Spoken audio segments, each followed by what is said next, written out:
Breaking from Washington, a shocking revelation. The Trump administration is reportedly planning a massive U.S. military base in Gaza, a sprawling, fortified installation covering 350 acres and capable of housing 5,000 troops. Blueprints reviewed by The Guardian detail a fortress of armored watchtowers, protective bunkers, a small arms firing range, warehouses brimming with operational equipment, and barbed wire perimeters, a compound built for dominance and control. This installation is designed to serve as the operational headquarters for a future International Stabilization Force, a multinational military contingent operating under the newly created Board of Peace, chaired by U.S. President Donald Trump with Jared Kushner in a central leadership role. Indonesia has reportedly pledged up to 8,000 troops, and more than 20 nations have joined the board, yet skepticism lingers. Questions remain about the ISF's rules of engagement, its role in confronting Hamas, and the true scope of authority granted to Trump under the board's charter. The proposed site lies on a barren, saltbush-strewn stretch of southern Gaza, scarred by years of bombardment, a landscape already marked by conflict, now set to host one of the largest U.S. military operations in the region. International construction firms experienced in war zones have already surveyed the location, signaling that plans are moving forward with alarming speed. The mission, according to the UN mandate, secure Gaza's borders, maintain internal peace, protect civilians, and assist in training vetted Palestinian police forces. But uncertainty clouds the plan, particularly if hostilities flare once more. From fortified watchtowers to the highest levels of political authority, this initiative represents an unprecedented move, a U.S.-led military and governance presence in the heart of Gaza, potentially reshaping power dynamics across the region. From Washington to Gaza, the message is clear. The United States is contemplating a permanent foothold in one of the world's most volatile flashpoints. The stakes could not be higher, the consequences potentially explosive, and the eyes of the world are watching every step. At the February 19 Board of Peace Summit, the U.S. unveiled a massive Gaza Stabilization Force, a 20,000-strong multinational deployment aimed at securing the volatile region. Caroline, and thank you, Mr. President. Today, we're very happy to announce that we're creating the Office of the High Representative for Gaza of the Board of Peace, which will be there to support, to guide, and assist the National Committee for the Administration of Gaza, hopefully removing the roadblocks that they will be facing in taking over civilian and administrative control of the Gaza Strip. We plan to work in full transparency under the guidelines and supervision of the Board of Peace and the Executive Board. And of course, we will do that in great coordination with the Israel and with the Palestinian institutions, who we both require to make this work on the ground. And certainly with my very good colleague here, General Jefferson, the International Stabilization Force that is coming together.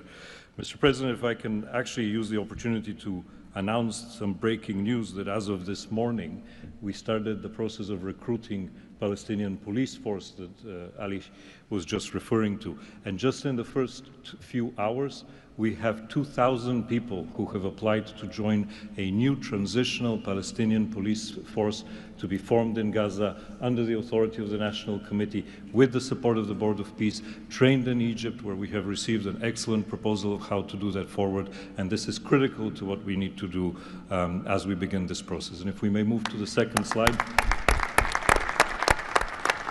It is this Palestinian security force, under the authority of the National Committee for the Transition Period, that will allow us to ensure that all factions in Gaza are dismantled and all weapons are put under the control of one civilian authority.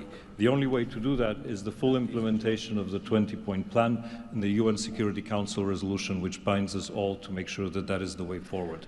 We have now a fully agreed framework with the mediators on how to do this, and I thank very much the state of Qatar, Egypt, and Turkey for their excellent support in this. We now need to move forward on communicating it and negotiating the details of the implementation plan with the factions on the ground. But rest assured to all of you that we're on the right track, and if I can ask one thing of all of us, is to make sure that we have one message. There is no other option except the full demilitarization and decommissioning of all weapons in Gaza for reconstruction to begin and for people to have a new way of life going forward. Thank you.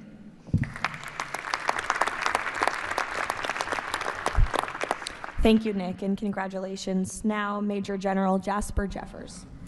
Thank you, Caroline, Mr. President. It's an honor to be here today as the ISF commander. The ISF will do two things: stabilize the security environment in Gaza and enable civilian governance as established by the National Committee. For the last few months, we've had a team on the ground of U.S. military experts preparing the infrastructure for the ISF. This team's already operating from a combined joint operations center that's going to be the headquarters for the entire ISF. As you can see on our map, our plan is for the ISF to be assigned in 5 different sectors, each sector receiving 1 ISF brigade. In the short term, we plan to deploy to the Rafah sector first, in addition to the training of police.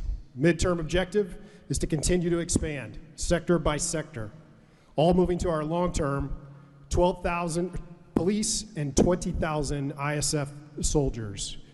I'm incredibly pleased to announce today that the first 5 countries have committed troops to serve in the ISF: Indonesia, Morocco, Kazakhstan, Kosovo, and Albania. And 2 countries have committed to train police: Egypt and Jordan. I would also like to announce that I have offered and Indonesia has accepted the position of Deputy Commander for the ISF. With these first steps, we will help bring the security that Gaza needs for our future prosperity and enduring peace. Thank you.